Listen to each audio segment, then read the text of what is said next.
होगा वो हकदार होगा, वो जनता के बीच से चुन किया जाएगा। इसलिए वोट की व्यवस्था आई, लेकिन हम और आप तो फिर उस व्यवस्था को दरकिनार कर रहे हैं।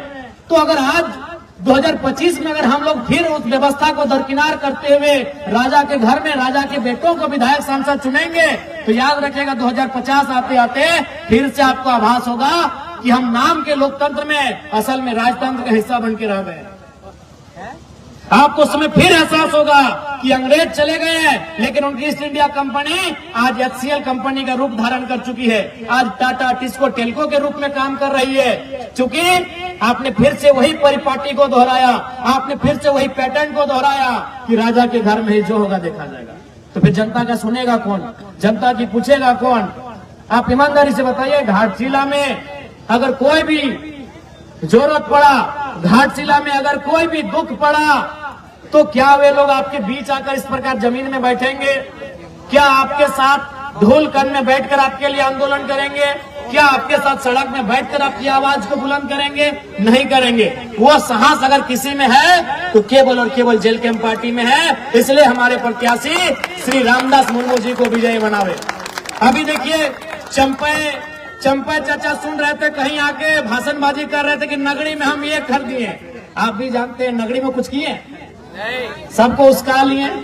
नगरी वाला याद होगा आपको, रिम्स टू जमीन का मामला, सभी आदिवासी लोग को उसका लिए। आदिवासी लोग लोहरदगा से आए, खूंटी से आए, लातेहार से आए, सिमडेगा से आए, गुमला से आए, रामगढ़ से आए, सिल्ली से आए, और पता चला चंपा चाचा है ये नहीं। वहाँ कौन था? सुबह देवेंद्र नाथ महतो थे और शाम को जयराम महतो थे।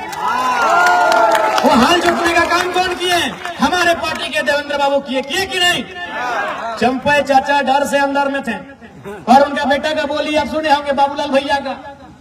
उनको मीडिया को नहीं, उनको पूछा, पुलिस बोला कि चलिए आपको अरेस्ट करके थाना ले जाते हैं। बोला नहीं, हम यूट्यूब में देखे हैं, हम लोग एक आदिवासी भाई का इनकाउंटर हुआ है, तो आप मेरा भी इनकाउंटर कर देंगे, हमको डर है। तो बताइए बाबूलाल दा इतना डरिएगा तो राजनीति कहा कर रहे हैं? चंपा चाचा इतना खेत ला दिए हैं, बस जोती और खाइए। सुने कि नहीं हमको हम घर चले जाएंगे। ये बाबूलाल जी का स्टेटमेंट है कि हम घर चले जाएंगे।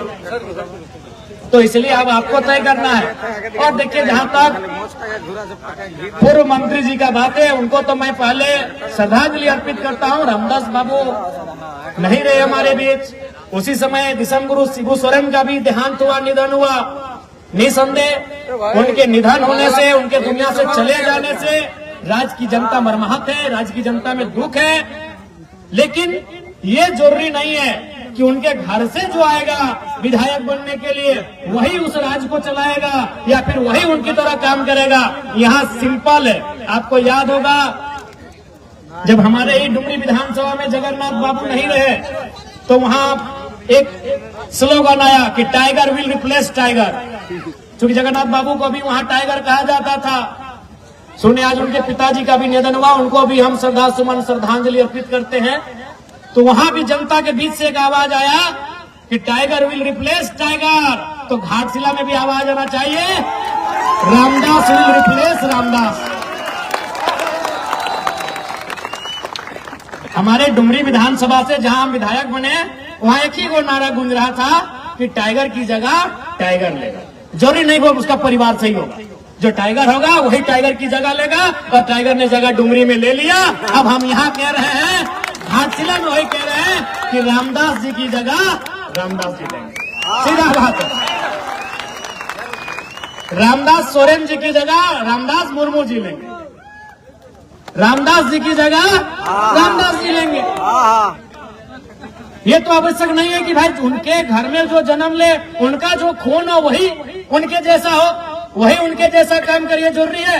अगर ऐसा होता तो आज प्रधानमंत्री गांधी का पोता को होना चाहिए था, गांधी जी का पोता को होना चाहिए था, भगत सिंह के रिश्तेदार को होना चाहिए था, सरदार पटेल के रिश्तेदार को होना चाहिए था, नेताजी सुभाष चंद्र बोस के रिश्तेदारों को होना चाहिए था कि नहीं? अब गांधी जी अगर 1942 में आधे कपड़ों का आधा कपड़ा पहन के आंदोलन किए हैं, और उनका वंशज अगर आज वोट टाइम में आके कहेगा कि हमारे पूर्वज महात्मा गांधी जी उस समय ऐसा किए हैं, और तो भाई आज का समय अलग है, उस समय अलग थे। गांधी पूरे देश के थे, अपने परिवार के नहीं थे। क्या रामदास बाबू अपने परिवार के थे? नहीं, वो झारखंड के मुख्य माफ कीजिएगा मंत्री थे।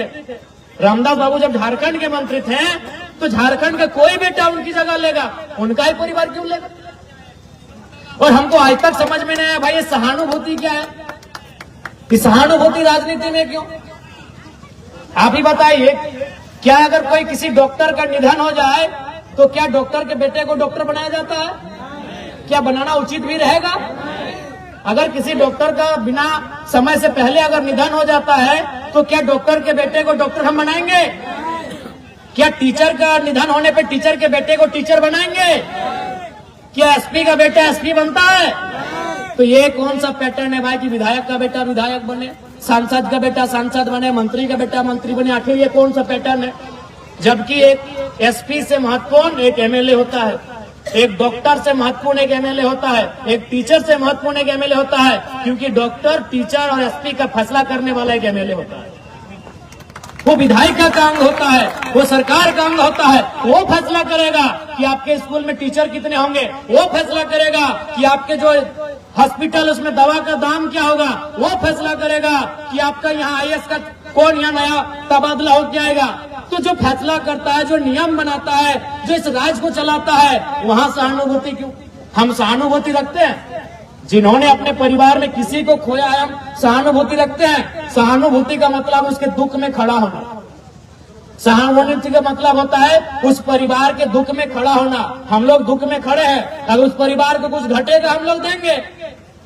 विधायक बना देना ये कौन सा सहानुभूति है भाई? जब हम डॉक्टर के निधन पे डॉक्टर के बेटे को रिप्लेस नहीं करते हैं, जब वकील के निधन पर वकील के बेटे को वकील बना के रिप्लेस नहीं करते हैं, तो आखिर देश में ये सहानुभूति कब तक चले? इसलिए जो मंत्री जी नहीं है, हम लोग पुनः श्रद्धांजलि भी देंगे और सहानुभूति रखेंगे परिवार के प्रति, लेकिन उनको जो रिप्लेस करेगा, उनकी जगह जो जाएगा, ये बिल्कुल भी जरूरी नहीं है कि उनका अपना घर से संबंधित हो, उनके ब्लड से संबंधित हो, उस क्षेत्र का कोई ऐसा युवा जो पढ़ा लिखा हो उनकी जगह जाए और झारखंड की आवाज को, घाटशिला की आवाज को, घाटशिला के माओ बहनों की आवाज को, घाटशिला के बुजुर्गों की आवाज को, घाटशिला के नौजवानों, किसानों, छात्रों की आवाज को विधानसभा में प्रेजेंट करे, कोई वहां झुक कर जाए, कोई वहां झुक कर जाए। इसलिए इस बार घाटशिला के उपचुनाव में रामदास मुर्मू जी जो हमारे पार्टी के प्रत्याशी हैं, आप सभी से आग्रह है एक मौका दिया जाए, क्योंकि अब पढ़े लिखे नौजवानों की राजनीति में आने की दरकार है।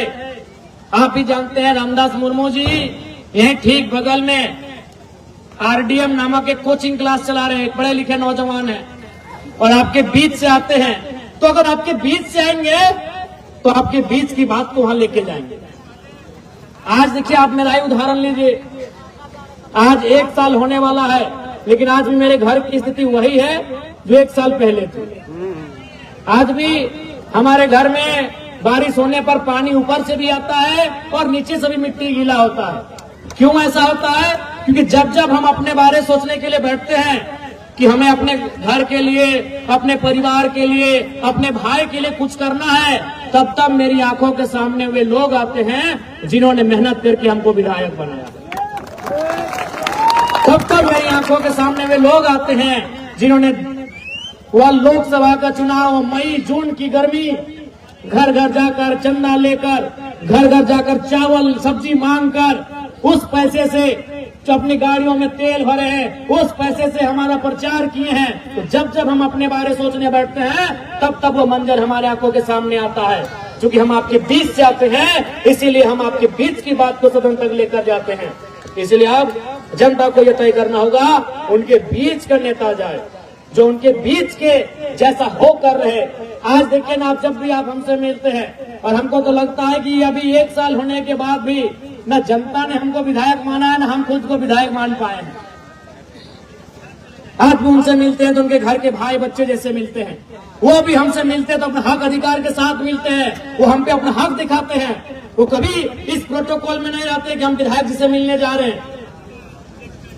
वो अपना हक समझते हैं कि हमारे घर का बच्चा है। अरे कभी कभी तो हम लोग जहाँ जिस घर में सोते हैं, अगर जानते हैं कि थोड़ा सा हम लोग लेट छूटते हैं तो 2-4 लोग बोतल से खिड़की में भी मार देता है। मैं बोले नहीं, जनता है, कुछ नहीं बोलना है भाई, उनको हक है। विधायक के घर में जाने से पहले 4 गेट का एंट्री होता है, लेकिन हमारे घर में जनता जाती है, कभी हम लोग लेट छूटते देखे हैं, मैंने खिड़की टूटे नहीं तो मैं कभी बोतल फेंक देता है विधायक छूट। तो ये हक हमने जनता को दिया है और झारखंड की राजनीति में पहली बार ये हुआ है। नहीं तो आपको उनके गार्ड से गुजरना होगा, बहुत प्रकार का सिस्टम है। अगर नहीं हो घर में तो बोल घर में नहीं है। तो इसलिए नए नेताओं को, नए युवाओं को राजनीति में आने की आवश्यकता है। आज कोल्हान की धरती आंदोलन की धरती है, क्रांति की धरती है, निर्मल बाबू, सुनील बाबू के शहादत की धरती है। और आज इस धरती में वहां के लोगों को ये तय करना होगा कि उनके सपनों को साकार करने के लिए जो जाएंगे सदन तक, ऐसे उम्मीदवारों को हम लोग जिताकर भेजेंगे। आज बताइए, राज्य की सरकार ने माताओं को, बहनों को 2500 रुपए का मैया सम्मान योजना दे दिया, लेकिन आज उन्हीं के घर के बच्चे स्कॉलरशिप नहीं मिल पाया है, छात्रवृत्ति नहीं मिलने के कारण रो रहे हैं कि नहीं रो रहे हैं, ये आप बताएं। आज इस राज्य में क्या हो रहा है आपको भी मालूम है। कुछ दिन पहले हमको ड्राइवर लोग फोन किया कि विधायक जी हम लोग बालू लेके चल रहे, परेशानी है। हम बोले भाई घाट से लेकर चुनाव तक रुकिए, परेशानी रहेगा, क्योंकि सरकार के लोगों का सीधा आदेश है यहाँ से चंदा उठा के देना है चुनाव में। आज यही हो रहा है। एक बड़ा बाबू से हमारा बात हुआ, वो एक व्यक्ति से कुछ पैसा मांग रहा था। हम डायरेक्ट बोले कि बड़ा बाबू हमको भी मालूम है, मंत्री जी और सीनियर IPS मिल के आपसे 30 लाख लिए थाना तबादला का, हमको मालूम है सारा चीज, लेकिन उसको आप दूसरा जगह वसूल लीजिएगा। हम सीधा बात करते हैं। आज झारखंड यही बन के रह गया है। बड़ा बाबू है तो थाना के हिसाब से 30 लाख से 50 लाख में उनको थाना दिया जाता है।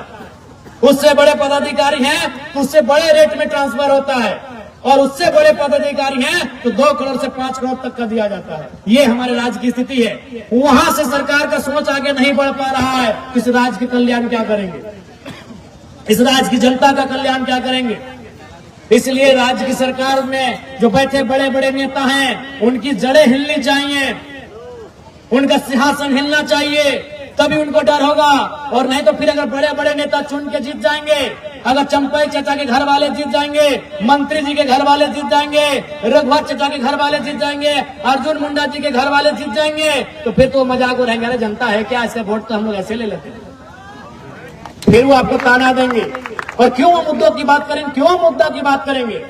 आज देखिए ना देश में क्या हुआ, मोदी जी ने बात करा 2 करोड़ नौकरियां क्यों देंगे। वो जान रहे हैं कि हम इनको राम जी का नाम लेके वोट ले लेते हैं, क्यों काम करेंगे भाई। उसी प्रकार हेमंत जी, उनको भी मालूम है कि जब हम लोग चुनाव जीती जा रहे हैं, जब हम कुछ ना करने पे भी ये लोग 50-60 सीट हमको दे ही रहे हैं, तो क्यों काम करेंगे। इसलिए राजनीति में, लोकतांत्रिक देश में अगर ताकत कहीं है तो तलवार में नहीं है, ताकत आपके तीर में नहीं है, ताकत भाले में नहीं है, ताकत त्रिशूल में नहीं है, ताकत बंदूक में नहीं है, ताकत आपकी इस उंगली में है जब आप ब्लू रंग की स्याही लगाकर वोट देने जाते हैं। ताकत इस उंगली में है आपकी, जिस उंगली से आप उनको नचा सकते हैं। तो इसलिए उनको बताना होगा कि राजनीति आपकी रखेल नहीं है, राजनीति आपके अधीन नहीं है, राजनीति आपकी धरोहर नहीं है, राजनीति जनता की है, राजनीति जनता की है। आपको बताना होगा कि राजनीति जनता के लिए बनी है, इसे आपको बताना होगा।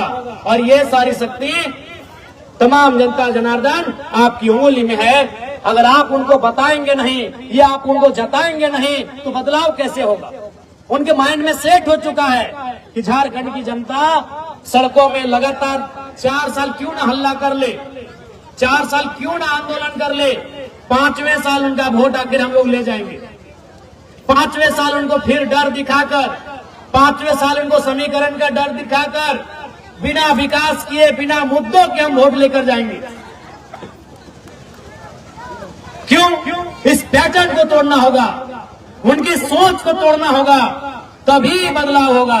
और एक बात याद रखिए, आज फिर कहेंगे पढ़े लिखे नौजवानों को राजनीति में आना चाहिए। अगर आज हमारा देश हिंदुस्तान आजाद हुआ तो पढ़े लिखे लोगों का बहुत बड़ा योगदान है।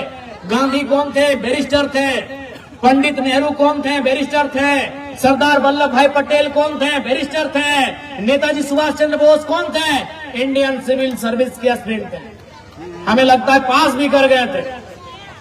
जो आज यूपीएससी कहते हैं उस समय आईसीएस कहते थे, इंडियन सिविल सर्विस।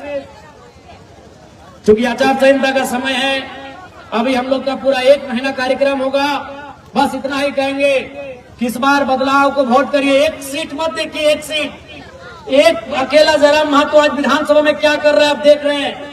एक अकेला जयराम महतो जनता को कितनी ताकत दिया है आप देख रहे हैं कि आज हर कोई अधिकारी से आंख मिला के बात कर रहा है, हर कोई मुद्दे की बात कर रहा है, डर नहीं रहा है। तो 1 सीट हमारे लिए 100 सीटों के बराबर है। आप दीजिए, हमारी ताकत दुगना होगी, मुद्दे दोगुना उठेंगे, सदन के पटल पर उठेंगे। इसलिए चूंकि आचार संहिता है, समय का अभाव है, तमाम माताओं बहनों को विशेषकर धन्यवाद देते हुए, तमाम माताओं बहनों को धन्यवाद देते हुए और उनसे अनुरोध करते हुए कि इस बार आप बदलाव करेंगे। मैं तमाम नौजवान